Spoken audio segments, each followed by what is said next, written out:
I'm Mike Moody. And I'm Grant Davis. And this is Create Pod, a podcast about the art of podcasting. Welcome back to Create Pod from Permanent Record Studios in Austin, Texas. Grant, today we have an in-depth conversation with a true podcast junkie and a great podcaster in his own right, Wisconsin's own Nick Tice? Tice. Yeah. Thighs. Nick Thighs. I always said Nick Thighs, and he corrected me on that and said, please stop calling me Nick Thighs. Well, it's Thyes. It looks like thighs. Right. Yeah. Nick is great because he is one of those, I'm going to use this word, unapologetic geeks. He's a true fan who figured out how to take and capitalize on that fandom to just create a podcast that is unbridled enthusiasm and joy for particular subjects that he's discussing.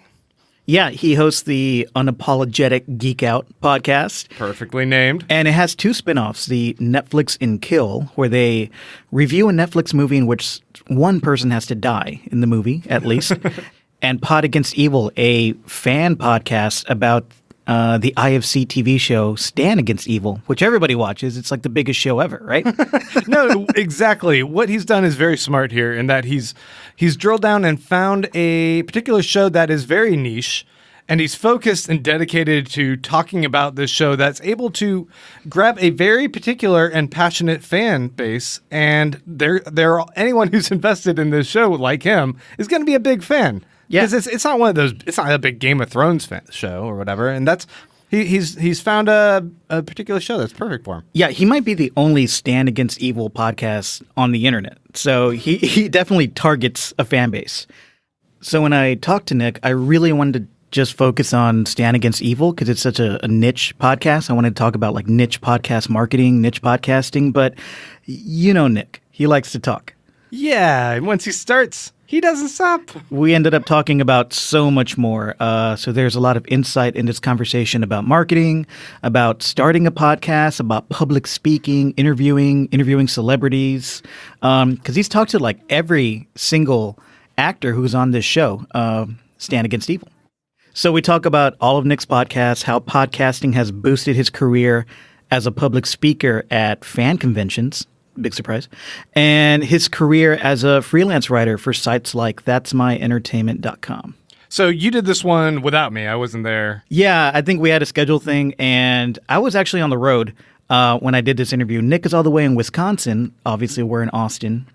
And this is not a studio interview. I called Nick from a mobile Skype connection. So the audio quality is actually pretty good, but it's not studio quality. So just a heads up. Well, folks, without further ado, here is the Create Pod interview with Nick Thighs. Tice.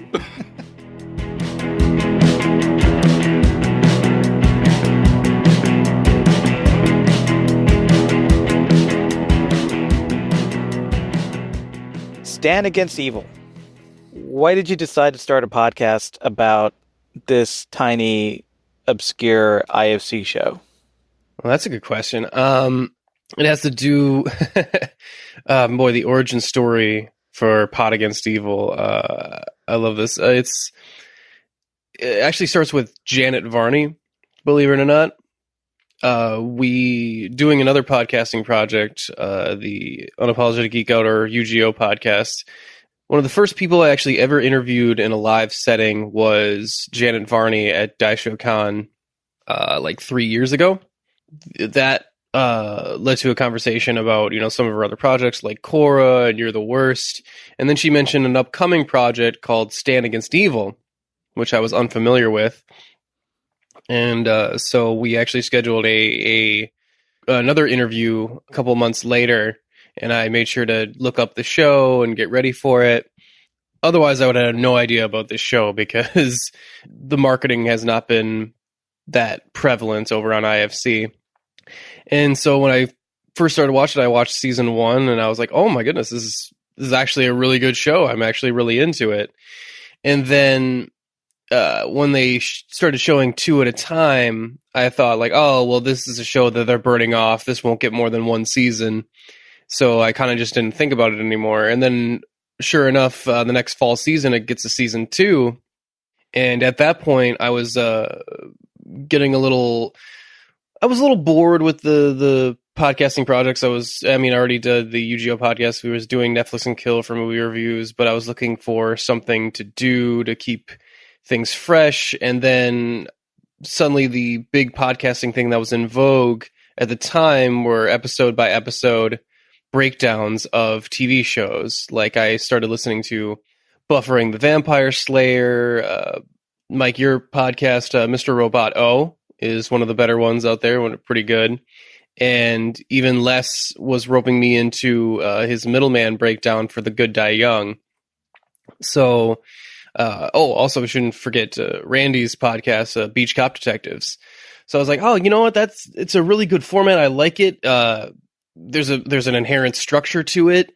I just really liked the format of it, so I wanted to give it a try, and I was struggling to find a TV show to try it with, and I kind of narrowed it down to either I was going to do a Justified breakdown of the TV show Justified, because I love that show, or Stand Against Evil. And I picked Stand Against Evil because it was newer. I thought the listenership would have been a little bit more active, and it was shorter, and it seemed like an easier to cut my teeth on a 22-minute episode length and an 8 episode season count. Plus, there was already another podcast covering Justified. So there's a few things I want to ask about based on your answer to my first question. I think I want to start with meeting Janet Varney, because not only is that cool, but you found out about Stand Against Evil by literally meeting the star of the show at a con, right?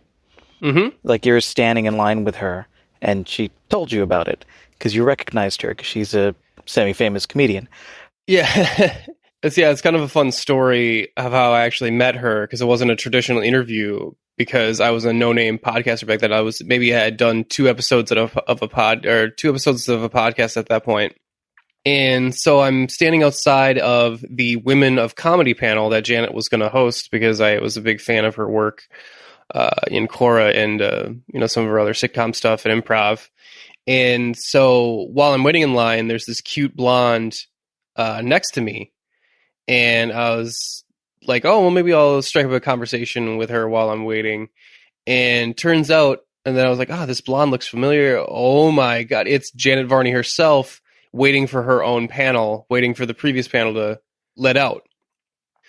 Since she was literally 2 feet away from me, I didn't have enough time to talk myself out of asking her for an interview. Because if I had thought about it for a while, like I would probably definitely would have like psyched myself out of it. But I asked her right then and there, and she, of course, being the amazing human being that she is, took time out of her day to do a 5-minute interview with me. And yeah, now we've done a couple interviews together, and I've interviewed a couple other times for a couple other different projects. And she's just a really, really amazing person. Like I always listen to the JV Club, her other podcast, where she does interviews with people, and that's actually kind of where I develop my interview style when I'm talking to other, celebrities or just doing interviews with people at cons. It's one of the better examples of, meet your heroes, which I consider Janet Varney kind of one of mine as a podcaster that does, interview work. And so that was a really interesting way for me to learn about a show is directly from the star's mouth. But it's not surprising, considering whenever I tell people about the show, I usually have to tell like, oh, hey, what do you do a podcast? And I do a podcast about this show you've never heard of. So let me first explain the show and then explain the podcast to you. Yeah. So that you kind of know what I'm talking about. A couple things I want to touch on there. I think first, it's interesting that you say if you had more time when you met Janet in that interview, you said that if you had more time, you might have talked yourself out of asking her for an interview, or you might have talked yourself out of asking her to come on your podcast, but you just didn't ignore that impulse and you asked her right away. I know there's probably some people listening to this who go to cons or, they go to events and they see influencers or celebrities that they want to talk to and who would be a great fit for their audience. So Tell me more about that impulse and how you kind of got around to asking her to be on the show, or what made you feel comfortable doing that. Well, the reason I started doing interviews at conventions was right after I asked Janet, because I just literally got the idea in my head. We had never done interviews before. I just got the idea in my head, like, oh, she would be a great person to do an interview with. And I wanted to ask her about a bunch of podcasting stuff anyway, because she runs her own and publishes her own. And I was interested in that. And when you're at a con, like for me, was interesting because I have to fight a lot of instincts of my own internal instincts at conventions. People who meet me kind of like get the idea of like, oh, he's pretty outgoing and, type A personality. And that's not really the case. That's more just me on the podcast doing the performance piece thing. It's not like it's all an act or anything, but I left to my own devices, I would probably not talk with a stranger at a convention. I just have a little social anxiety that way. And I'm just like, oh, what if I don't say the right thing? So beforehand, before the podcast stuff, I would normally like, oh, they're, this celebrity, they're here to talk to other people and they're busy. I wouldn't want to, impose. But now that I have the podcast, I kind of have an excuse to, at least try and talk to people about stuff. And that's what I found to be the biggest molehill to climb for me anyway, is just the initial impulse of like going up to ask people for the interview, which is actually kind of at least at a convention setting, most people are there to talk to other people. So the difficult part for me is just getting out of my own head and just going like, yes, this person wants to talk to me about their cosplay that they worked in like the past 3 weeks on. They definitely want to talk about it. So I shouldn't think that I'm imposing myself on them. And that was my kind of learning experience at that con in particular. And I've taken that to heart for asking for, other people for interviews now. But, it's easier when, if I'm making a podcast about a show that you're on, and you could definitely tell I'm a big fan of the show. It's like, it's easier to definitely ask because I'm not just asking randomly out of nowhere of like, do you want to be on this thing that you're not really a fit for, but you'd be, you have a good audience that I want to kind of leech off of. No, I really wanted to talk to her about Stand Against Evil once I saw the show. So that's what our back and forth has kind of been. Yeah, you have that context. In terms of meeting Janet that first time, you met her at a con, and then you were talking about how you not only have interviewed celebrities in person at cons, but for the UGO podcast, which is your other more general geek pop culture podcast, you go to cons and you meet people face to face, and you interview some of those people that have interests that you think your listeners would find interesting. But I know you also go to cons to meet people face to face and promote and market your podcast. So tell me, how did you come up with the idea for that? And how successful has it been meeting people face to face and getting the word out about your podcast in that manner, instead of just behind a computer, but you're actually like doing face to face marketing? What's that like? It is, it's difficult. Building a podcast audience out of nothing is hard, and don't let anyone tell you different. With Stand Against Evil, with the Pod Against Evil, it's different because I have a built-in audience of people that like Stand Against Evil, and I'm in a market of one. Of like, if you want to listen to a Stand Against Evil podcast, I'm the only thing you can listen to. You don't have any options. So it's a completely different bear of trying to reach that audience than if you were to make just a generic geek site, we talk about geek news on the podcast. We talk about movie trailers. We interview content creators, and really, the market with those is the podcasting market with those is so overstuffed that it's hard to build an audience just by doing it. The best thing about podcasting nowadays is also the worst thing about podcasting today, and that is that anyone with a laptop can make a podcast and put it up on iTunes. And that's what's great about the podcasting community, and it's also what's really hard about it. So the UGO podcast, I like to think, is our access podcast to where it's generic enough to where I can get in almost any convention underneath the credentials for it.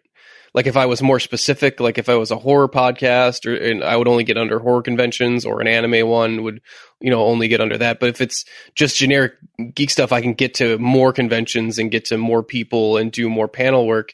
And what I like about that is that you demo what the podcast is for people by doing panels, and you showcase your personality, which it's a personality based podcast. Like you can listen to anyone talk about geek news and stuff, but hopefully you like us talking about it, and me and my co-host rapport, and how we do interviews and how we do that. But you need to get people to listen to you. So one of the ways we do that is just doing panels at conventions that are basically like mini versions of the podcast. I've even held panels of how to start your own podcast and do that sort of thing. And it's just easier when people can see your face and put a face to the voice. We give out the cards. We have all the info on the. You can lead a horse to water, but you can't make them drink. And I guess the convention work is just leading a bunch of these horses to water and seeing who drinks. Yeah, when we do interviews with other people. And we make sure to share, like if we do a lot of interviews with artists at an Artist Alley or something. And then of course, when they're on a podcast, they're very excited. They share it on their Facebooks, their Twitters and stuff, like, holy shit, I'm talking about my art on this podcast. Most of these people have never talked about it on a podcast before. Or, oh, this guy stopped me in the convention hall and just wanted to talk about my costume on his microphone. It was amazing. And the audience we slowly built over time of just people one at a time, like doing interviews and then listening over in, panels. We started to do special promotions for people. Like at the start of a panel, I would say like, okay, here's my goal. Here's my goal for today. It's to get one of the weirdest reviews we've ever got on iTunes. Everyone go and write us a 5-star review on iTunes, and we'll read it live, whatever it says. We don't care. It will read it live at the end of the show because it takes an hour for iTunes to refresh. So we did that for a while, and we got some really weird. If you go onto our iTunes feed, you'll find really weird, real weird stuff. Just crazy things that people have written for us to just say live because they felt like it. That's for the UGO podcast. Yep. So yeah, you can look it up, and we have all 5-star, or I think it's all 5-star reviews, but they're like half of them do not make sense. They're just weird, and one of them is just a cooking recipe, I think, for the best cookies ever. Like it's that's very helpful. But when you're in the iTunes game and you're trying to beat the algorithm, I was forced to get a little creative on what we do. That's why most successful podcasts nowadays nicheify into a very specific subject, like what I did with Pod Against Evil. That's our niche podcast that has a very targeted audience. UGO is very general, and UGO is like our utility podcast. It allows us to get to other places, and then I can make connections and do more stuff with our other podcasting projects or my writing and interview work, because I also do some writing. I'm a freelance writer and interviewer as well. So if I were to give a suggestion to anyone out there, if you're going to do the convention circuit, either know what your convention community is like, where what's around you, like, hey, what's close to you in your state or in the surrounding states to where what's in driving distance, what's the theme, and try and figure out if you can tailor a podcast around that so you can get a audience. Because also I love a live energy. When say how did this get made? When they switched to doing exclusively live episodes, I like the live episodes better. Yeah, they're more energetic because they have a crowd to interact with. It's much more like a stand-up routine. So I would say if you have the opportunity to do your podcast and do it in a live setting, you should definitely take it. You should definitely do it, but that's also not for everyone, because a lot of people are more comfortable not in a crowd and behind a computer and speaking to and having a little bit of a buffer between them and their audience. And I like the performance aspect. I feel like it makes me better. It's easier to get a reading on an audience that's live. It lets me know what's working, what doesn't. Yeah, there's just a lot of things you can learn doing doing a panel, even if you just don't record it. It's a lot of things you can learn of, like, there's a lot of performing things you can learn by just speaking in front of a bunch of people a lot. You get a rhythm down, you get a sense of what your audience wants to listen to. And I feel like that's harder when you're just behind a computer trying to do some guesswork with your audience, with a few people who decide to interact with you, like post on your Facebook wall or email you. Because what you'll get, at least in my experience, a lot of our podcast listeners tend to be lurkers. They'll listen, but they'll, like, as far as commenting on a Facebook post or writing a review, that's not usually the bag. A lot of people are a little lower maintenance when it comes to that, and which is fine, but that's why I like the live setting for the conventions. Yeah, and with the live setting, I mean, getting that instant feedback from people in front of you live who you're essentially performing in front of, that has to be really motivating. It has to be a lot more motivating than just sitting at home and watching your stats and hoping you're going to get more stats, but actually meeting people and having them react to what you're doing live, that has to be really motivating for what you do. It is. I'm going to be honest with you, like, if it was just about stats, I would have quit being a podcaster a long time ago. Yeah. I did the whole stats thing for like the first 4 months or something. Yeah. I also over edited the podcast. Like, I put for the hour we put in, I would put in 3 hours of editing, and I quickly burnt myself out on it. Right. And so if I treat my podcast as a tool, as a networking tool as well, if I treat it like that, if it's this tool to get me out there and connecting with other people in the podcasting community as well as other people in the entertainment community, and that's what led to me meeting Janet Varney, and Janet Varney led me to doing Pod Against Evil. Pod Against Evil led me to doing work for That's My Entertainment. That's My Entertainment got me to New York Comic Con and Fantastic Fest this year, which are things I 6 months ago I would have never thought I was actually going to do, much less cover for press. So don't take for granted when you're starting out. Don't take for granted what some of these things can snowball into. There was some other stuff we did that never panned out, that never led to anything else. It's hard to tell which things are going to pay off for you and which things aren't. So my policy tends to be, it's not that I won't say no to somebody, but it takes a lot for me to say no.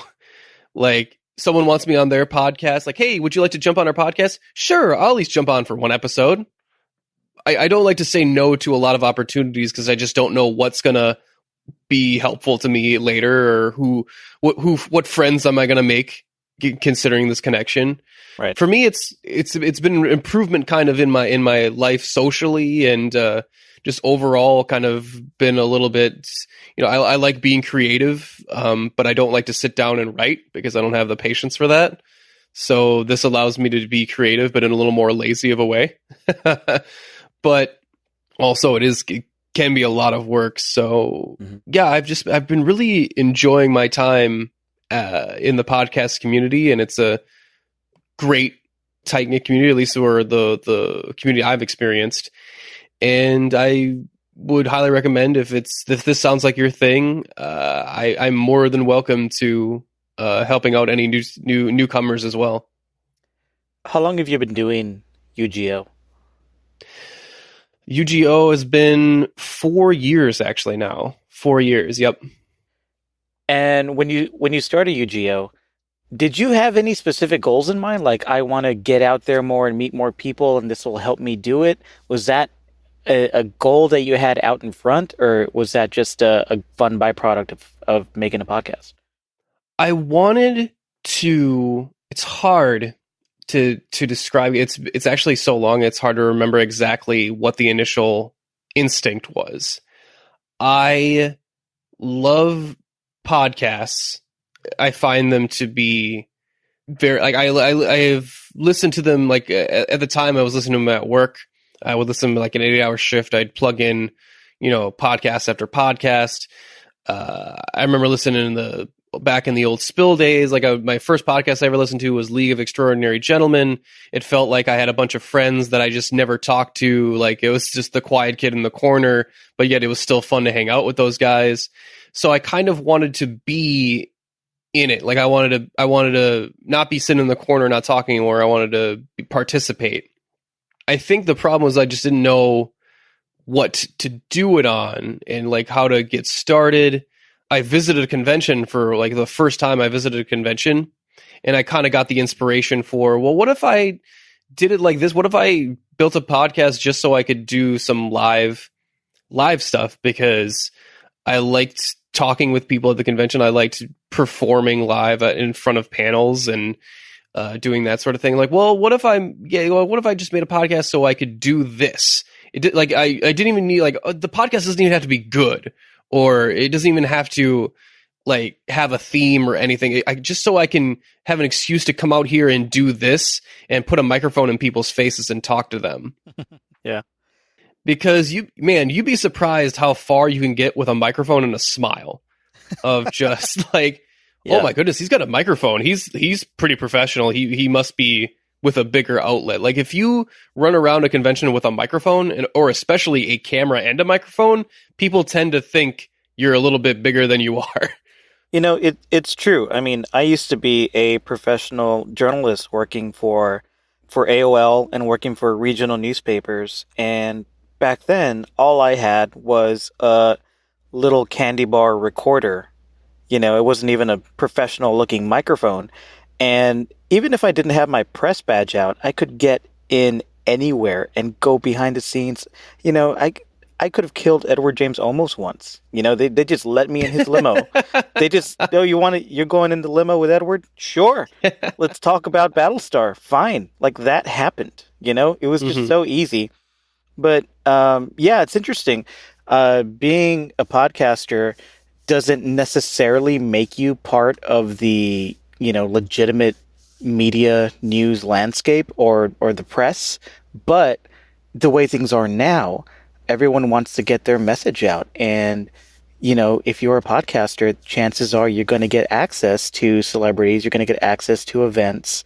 And I think it was a pretty interesting strategy that you had, if it was a strategy, to start UGO as a general podcast where you can get into more generalized events, because you're actually speaking my mind with that, because I've been wanting to go back and I've been trying to think of an idea for a more general pop culture podcast for the specific reason so I can get access to events.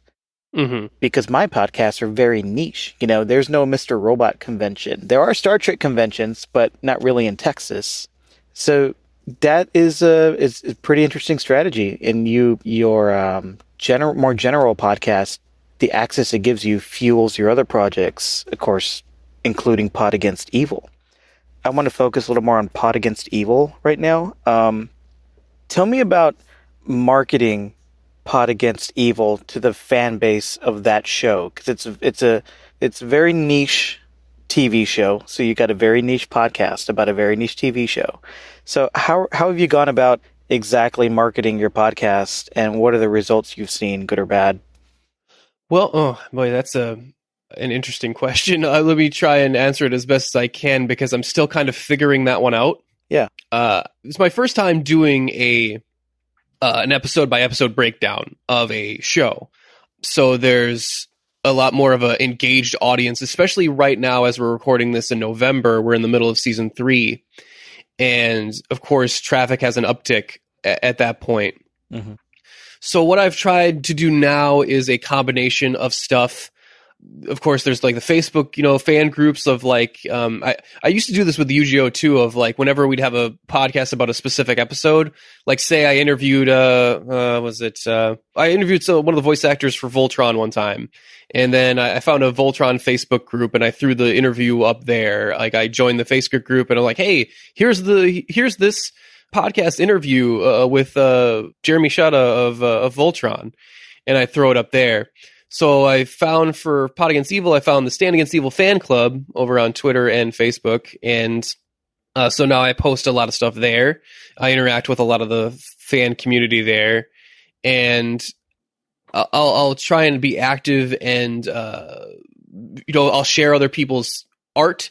Like I'll ask people like, oh man, I love this Stand Against Evil art. Would you mind if I shared it on my feeds and credited you? And then maybe I can have you on the podcast in what we call Fan Against Evil, in which I have fans on to talk about how much they love Stand Against Evil. And then that way they can share like, oh guys, I was on a podcast talking about my favorite show. Let me share it. When you're on a niche show like this, it's very much kind of grassroots stuff of like me searching just keywords Stand Against Evil on Twitter and then liking people's posts or responding to people's posts and going, that is a good point. My goodness. And even if it's just like, oh my God, this is such a good point. But then like, hey, who responded to my post about Stand Against Evil? No one ever talks to me about Stand Against Evil. What's Pod Against Evil? Click, click, click. Those are the clicks that I'm hunting for. Right. And so far it has been, somewhat successful, I would say. Like the numbers for a niche show, a niche podcast about a niche show, we're not going to get buffering the cast. We're not going to get those numbers. We're not going to get a Game of Thrones podcast numbers or something. But the numbers we've got for the show that we're covering, I would say are respectable, and the audience is very engaged. The people who love Stan love it. So I like that. I'm trying to hook that energy right now. Yeah, I think not only the people who love Stand Against Evil love your podcast, but the people who make Stand Against Evil also seem to love your podcast. I mean, you have Dana Gould, the creator of the show, retweeting your tweets and tweeting about your podcast. You've interviewed John C. McGinley, and he speaks very positively about what you do for the show. Tell me about some of these bigger interviews. Like, how did you land some of these interviews with some of these stars? We already talked about Janet Varney, and you established a relationship with her by meeting her at a con. But how did you plug into the cast and creators of Stan to get them on your show? Short answer, I fell ass backwards into it. But longer answer, like one of the considerations I had for making Pod Against Evil was that like, oh, well, I can at least get Janet in for an interview. I already had her on for a couple other things, so we have an established kind of rapport.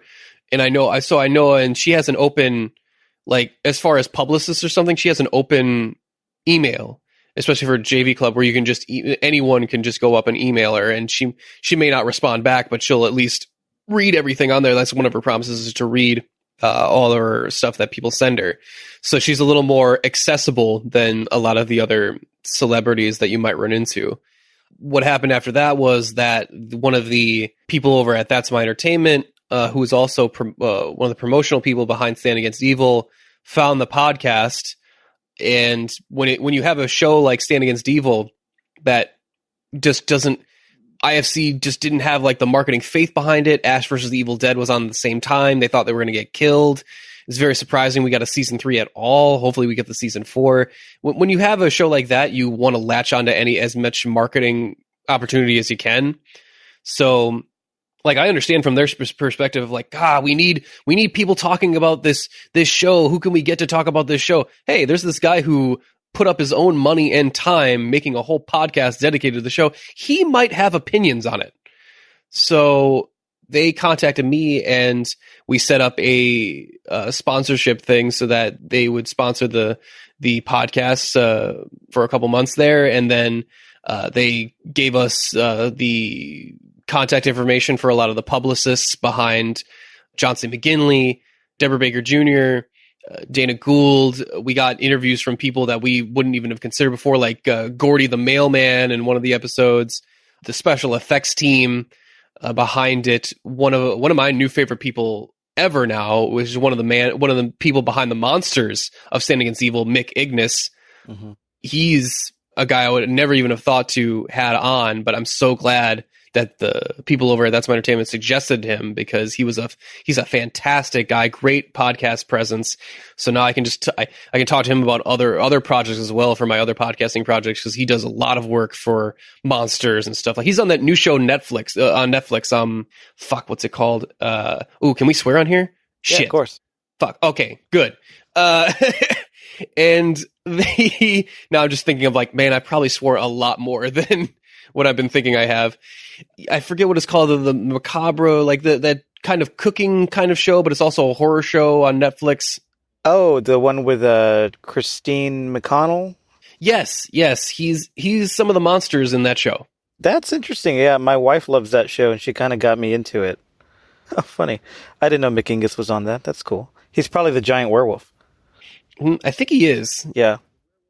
So it was That's My Entertainment who sponsored your show for a bit and then helped hook you up with some of these interviews and kind of used what you were already doing in terms of coverage of Stand Against Evil to do some coverage for them on the show.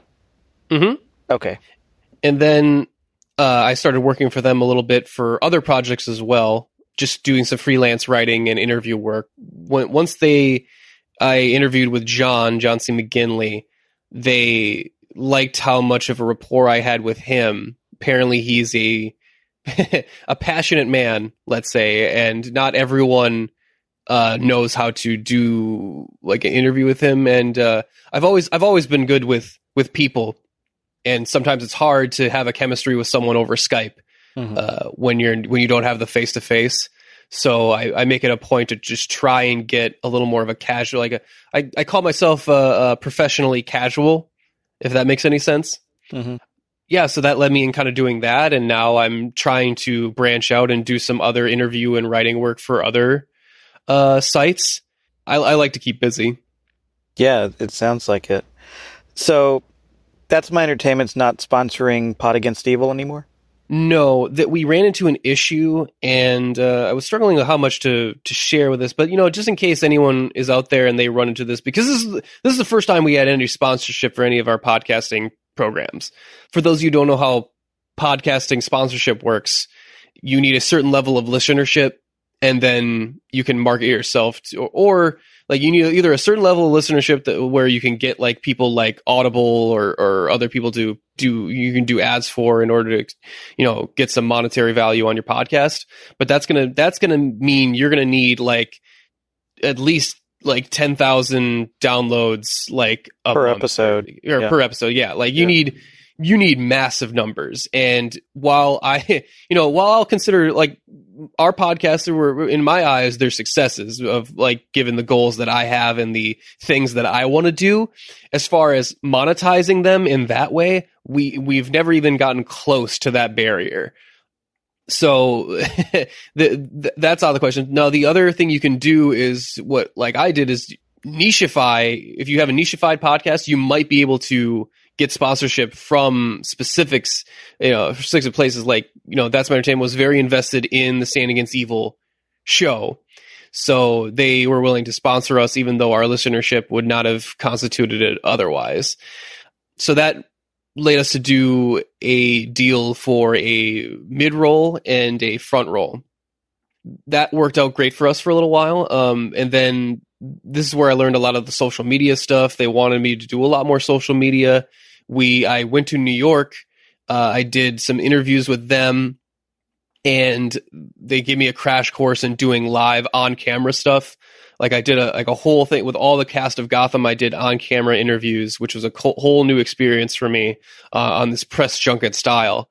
So yeah, they gave me all these videos to share too, of like, hey, share these on your social media, especially for anything. We interviewed all the stand people while we were there for New York, and I wanted to share everything on our social media, like everything there. So I was messing around with Instagram, and Instagram, you can't share videos that are over a minute long. And there was this thing that happened during one of our interviews where Johnson McGinley starts rapping during my and Janet's interview. And it's a really funny moment, but it's like it's a minute and a half long. So I'm like, oh, okay, well, I'll just cut it down to a minute. Here's Johnson McGinley interrupting me and Janet's interview by doing a freestyle rap. I just thought that would be really funny. And so this is what I learned about copyright, kids, is that if you manipulate an image that you don't own, even if you give credit to the person that owns it, and even if you're working for those people, apparently it is a no-no. And so for me, this was an interesting experience because they pulled sponsorship right after that. They went almost radio silent. It could be now that I'm just working on Pot Against Evil and that they already had told me that, like, oh, for November, we want you to focus on Stand Against Evil. So I haven't been doing much writing or interview work for them in the month of November. But also they have not contacted me back once yet. So it was very interesting to go from very warm and respectful, like, we're going to teach you how to do stuff and don't worry about messing up because that's part of the process too, to, oh, you messed with our copyright. We're not talking to you anymore. We need to slap your wrist. And on one level, I get it. Like, I totally get it. I'm very thankful for That's My Entertainment to providing me the opportunities that I would not have gotten. I've learned a lot working with them, and it's not like I won't work with them again. Given the opportunity, I would love to, do some more work with them.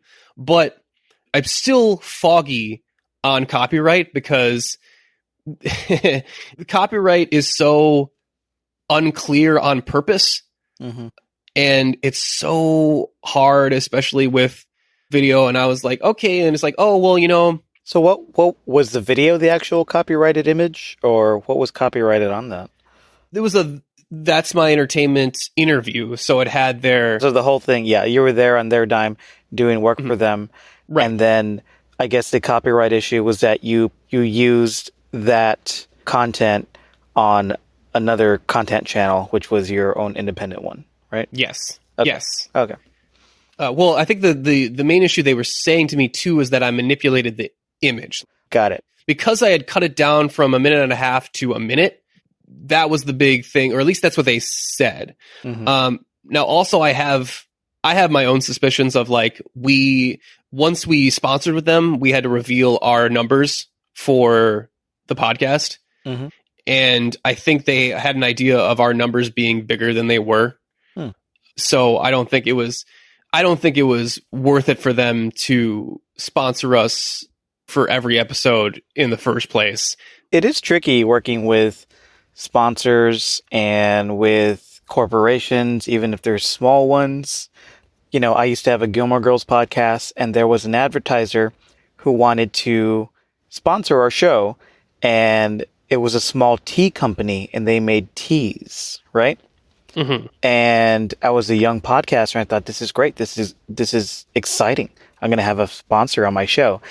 And my initial interactions with them were, we're fans of your podcast. We're fans of Gilmore Girls. It was a Gilmore Girls podcast.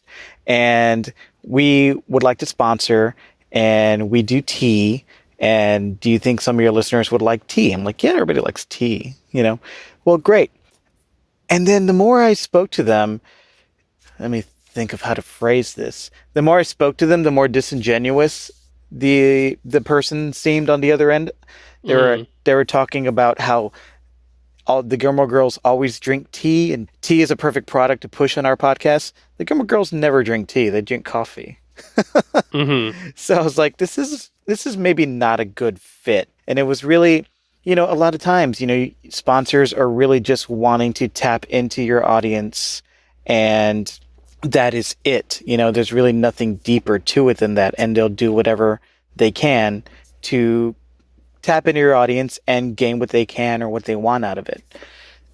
It's hard to find a sponsorship with a company or a product that's more of a partnership, and it sounded like that's what you had at the beginning there, and hopefully that's what you will have. But yeah, it's really difficult to find a good sponsor that your audience won't mind listening to the ads and will actually benefit from their product, and the sponsor itself just cares about what you're doing and supports you. Mm-hmm. It's hard to find that. No, I do understand protecting your copyright and everything. It was just I was at a very friendly demeanor with everyone over there, and it was just like they even used the words like, "It's okay if you mess up. We know you're new to this, so that's all right." But apparently, it's only okay if you mess up in certain ways. Right. I've heard some other ads on your show, like for a Stand Against Evil merch site. Can you talk about that? Oh, sure. Well, that is a kind of part of the deal with That's My Entertainment, is that they wanted a ad roll for the fan club that they run. They run the Stand Against Evil fan club, so that shows up in the mid credits of our show. Stand Against Evil merch is a thing that they suggested we mention, and that one is more like, we don't get paid by the IFC or Stand Against Evil to mention the merch thing. That's more of us tactically trying to promote the merchandise, because merchandise has been just introduced to Stand Against Evil, and ratings are fine and everything for a channel to convince people to keep a TV show on. But what really works is money. So the more money we can show that Stand Against Evil generates, the more likely we get that season 4. And first and foremost, we do the podcast because we love Stand Against Evil so much. We want season 4 to happen. We want this show to go as long as possible. So we just do the ad read for Shop Against Evil on our own accord, in the hopes that we can convince anyone to get a Wear Pony shirt, or this season they have the Nubbins, which is their evil version of the Muppets, that has its own shirt out right now. Nice. I think that's great, because if I'm a big Stand Against Evil fan, that's what I want to hear. I want to hear that the guy hosting a podcast about Stand Against Evil loves the show so much that he says things like, we need to get a season 4. Not, I hope the show that I like gets a season 4, but we, like you feel like you're part of it and you're completely invested in the future of the show. And you say things like, we need to support the show by promoting its merchandise so people will buy it, and that'll help the show potentially get another season. In terms of building an audience and building credibility for what you're doing, I think that is one of the biggest things you can do, is do everything you can to support what you're covering, your subject, without getting paid for it. So I think that's a great thing you're doing. Oh, well, thank you. Yeah, that's also important for any audience you build in a podcast, or for me at least, is that your listeners need to feel like they're part of something. That's what, as far as the Stan fans, as I like to call them, I feel like if you love something as niche and specific as Stand Against Evil, you don't get to talk about it as much with your friends just around the couch. So hopefully you can come to us and we can talk about it. It feels like we're talking about it together and sharing that love. Yeah, that's why I do the whole Fan Against Evil thing too, to just talk to fans of the show and hopefully convert new fans. That was what I was doing when I was down in Austin, was just trying to turn people on to Stand Against Evil, because I really I love the show enough that I don't mind proselytizing it and really just going door to. I would go door to door and just Jehovah's Witness of do you have a few minutes to talk about our Lord Stan? Very good. Can you just drop me all your websites and social media? Well, you can find me at Nick Tice on Twitter, NickThyes, or on Facebook if you want to follow me personally. If you want to follow any of my podcasting projects, you can follow me, of course, at Pod Against Evil, at Pod Against Evil on Twitter and Instagram, or Pod Against Evil on Facebook, or Pod Against Evil, Stand Against Evil podcast.com. And you can follow the UGO podcast on unapologeticgeekout.com, or at UGO podcast on Facebook. Netflix and Kill, our UGO spinoff, is getting its own iTunes feed that you can also find at NK Pod, I think is the Twitter account. I don't know. I've been struggling to find unused one for it. But you can all find it on Facebook at Netflix and Kill, or netflixandkill.podbean.com.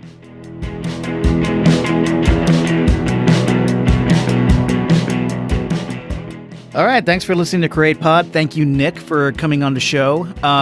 Remember, if you need a place to record a great sounding podcast, visit us at Permanent Record Studios here in Austin. Find us online at permanentrcrd.com. Visit us at CreatePodATX. Find all of our podcasts there. And find us on Twitter at CreatePodATX. Thank you guys for checking out the show. And until next time, we love you. We love you. I don't like this outro, but we go with it, I guess. You started it. We love you. I love you. We're starting to not love this outro. But we love the listener.